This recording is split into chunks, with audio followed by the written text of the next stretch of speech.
2021년 8월 17일 화요일 사사기 6장 33절로 40절 말씀. 때에 미디안 사람과 아말렉 사람과 동방 사람들이 다 모여 요단을 건너와서 이스라엘 골짜기에 진을 치니라. 여호와의 신이 기드온에게 강림하시니 기드온이 나팔을 불매 아비에셀 족속이 다 모여 그를 쫓고 기드온이 또 사자를 온 므낫세에 두루 보내매 그들도 모여서 그를 쫓고 또 사자를 아셀과 스불론과 납달리에 보내매 그 무리도 올라와서 그를 영접하더라. 기드온이 하나님께 여짜오되 주께서 이미 말씀하신 같이 내 손으로 이스라엘을 구원하려 하시거든 보소서 내가 양털 한 뭉치를 타작마당에 두리니 이슬이 양털에만 있고 사면 땅은 마르면 주께서 이미 말씀하신 같이 내 손으로 이스라엘을 구원하신 줄 내가 알겠나이다 하였더니 그대로 된지라. 이튿날 기드온이 일찍이 일어나서 양털을 취하여 이슬을 짜니 물이 그릇에 가득하더라. 기드온이 또 하나님께 여짜오되 주여 내게 진노하지 마옵소서 내가 이번만 말하리이다. 구하옵나니 나로 다시 한번 양털로 시험하게 하소서 양털만 마르고 사면 땅에는 다 이슬이 있게 하옵소서 하였더니 이 밤에 하나님이 그대로 행하시니 곧 양털만 마르고 사면 땅에는 다 이슬이 있었더라. 아멘. 오늘 사사기 6장 33절로 40절 말씀은 우리가 잘 알고 있는 기드온의 양털 증거 사건 이 정도로 표현할 수 있을 것 같습니다. 33절에 이렇게 표현되어 있습니다. 때에 미디안 사람과 아말렉 사람과 동방 사람들이 다 모여 요단을 건너와서 이스라엘 골짜기에 진을 친지라.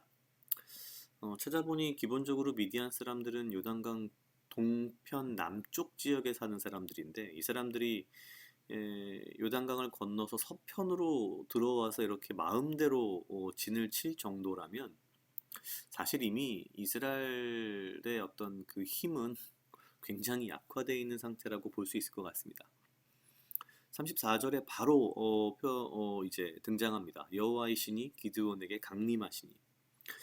구약 특히 사사기에는 여호와의 신이 강림했다, 위에 임했다 이런 표현들이 등장하는데 주로 이렇게 되면 이제 어떤 전쟁의 능력이 극대화되는 주로 그런 현상들을 볼 수 있습니다. 기드온이 자기가 속한 아비에셀 족속을 일단 기본적으로 먼저 모으고요. 그리고 자기 아비에셀 족속에 속해 있는 므낫세 지파를 이제 다 끌어모읍니다. 그리고 그 이후에 아셀, 스불론, 납달리까지 다 합칩니다.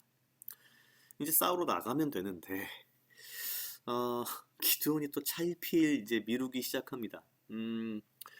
등장하는 내용으로 봐서 양털 가지고 이틀 시험했으니까 이틀만 밀린 것처럼 볼 수도 있는데요. 글쎄요, 이거는 시간의 흐름이 명확치 않기 때문에, 왜냐면 사실 사사기는 전체적으로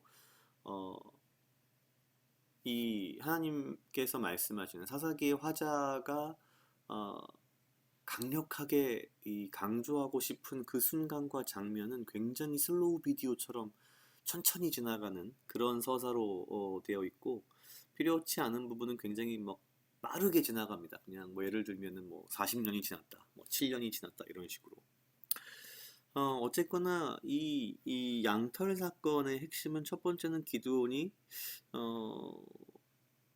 싸우러 나갈 이제 준비가 다 됐는데 뭔가 이 싸우러 나가는 이 날짜를 차일피일 미루고 있는 상황인 거죠. 그러면서 양털을 가지고서 하나님께 어떤 증거를 보여달라고 합니다. 처음엔 양털만 적셔달라, 그 다음에는 양털만 빼고 적셔달라 이런 건데 사실 저는 개인적으로 이런 걸 보면서 앞에서도 이야기를 했듯이 이미 이 기드온의 집안, 그의 아버지 요아스가 이 아비에셀 족속 내에서 이방신을 섬기는 산 땅을 관리하고 소유하고 있으면서 그걸 통해서 부를 축적하고 지역 내에서의 권력을 장악하고 있었다라고 가정을 한다면 어찌 보면 이 기드온의 이러한 양털을 이용해서 하나님께 증거를 구하는 것이 마치 이방신들에게 어떤 그런 증거를 요구하는, 왜 우리도 보면은 무슨 미신 믿는 사람들이 이런 거 많이 하지 않습니까? 그러니까 어떤 미신을 믿던 그 습관과 습성이 하나님의 신이 강림했음에도 불구하고 사실은 이게 전인격적인 변화가 일어난 것이 아니기 때문에 이러한 현상이 그대로 드러나는 거죠. 앞에서 봤던 그 드보라와 바락의 사건에서 나오는 바락은 굉장히 지금 와서 보면 양반인 겁니다. 그냥 바락은 차일피일 미루는 게 아니라 바로 그 자리에서 드보라에게 이야기를 하죠. 당신이 나와 함께 가면 가지만 같이 가지 않으면 안 가겠습니다. 물론 당연히 그것도 하나님의 어떤 말씀, 하나님에 대한 신뢰가 없었기 때문에 그랬지만 이거는 기드온 정도에 오면은요, 이제 하나님을 대상으로 흥정을 하기 시작합니다. 특히 두 번째 이 양털에 대한 이야기를 할 때를 보면 39절에 이렇게 되어 있습니다. 내게 진노하지 마옵소서. 내가 이번만 말하리이다. 이 뭔가 이 부분만 놓고 보아도 솔직히 어떤 사사로서의 믿음과 신뢰가 그렇게 막 많지 않습니다. 궁극적으로 사사기에 등장하는 사사들은 그 사사 자체에 대한 어떤 신앙이나 능력과 사실 하나님의 영이 임했다는 것을 구분해서 봐야 된다는 생각이 듭니다. 사사라고 해서 다 신앙적으로 훌륭하다 이런 게 아니라 단지 하나님께서 이 전쟁이 하나님께 속한 것이기 때문에 하나님의 영이 사사에게 임했을 뿐 사실 사사의 개인적인 능력이나 사사가 뭐 뛰어나서 잘나서 신앙이 좋아서 이긴 게 아니다라고 사실은 보는 게 맞지 않을까 싶습니다. 궁극적으로 사사기를 통해서 계속해서 하나님께서 말씀하시는 것은 네가 잘나서가 아니다. 네가 이뻐서가 아니다. 하나님의 계획하심과 하나님의 어떠한 구원의 큰 그 플랜 안에서 이 사사들을 사용하신 것이다 라는 그 말씀을 꾸준하게 하시는 것 같습니다.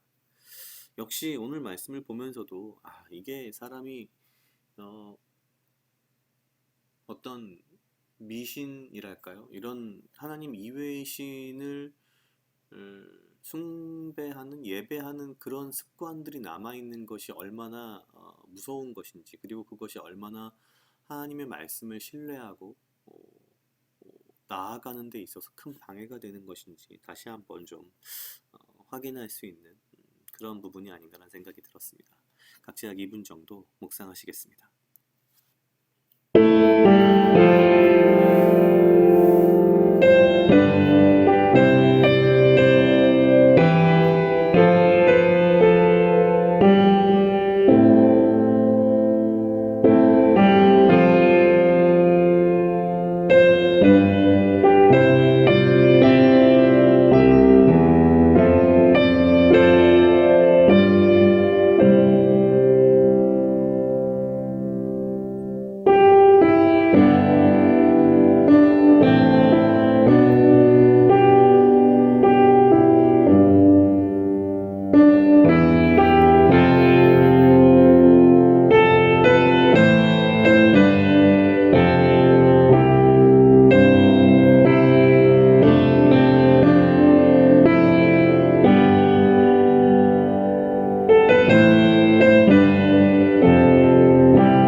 사랑하게 하시옵소서. 아버지여, 나를 헤아려 하는 것 또한 무리들로부터 나를 지키고 보호하여 주시며 내가 오직 주님 주시는 지혜와 명철로 이 하루를 살아가고 나에게 필요한 건강과 육시적 강건함을 허락하여 주시옵소서. 주님, 하나님의 말씀을 믿지 못하며 신뢰하지 못하여 자꾸만 주께 증거를 구하는 연약한 신앙의 모습이 아니라 매일매일의 삶 속에서 주님과 동행하며 주의 말씀을 의지하고 신뢰하며 주님을 바라보며 살아갈 수 있는 신앙의 삶을 매일매일 살아갈 수 있도록 주여 인도하여 주시옵소서.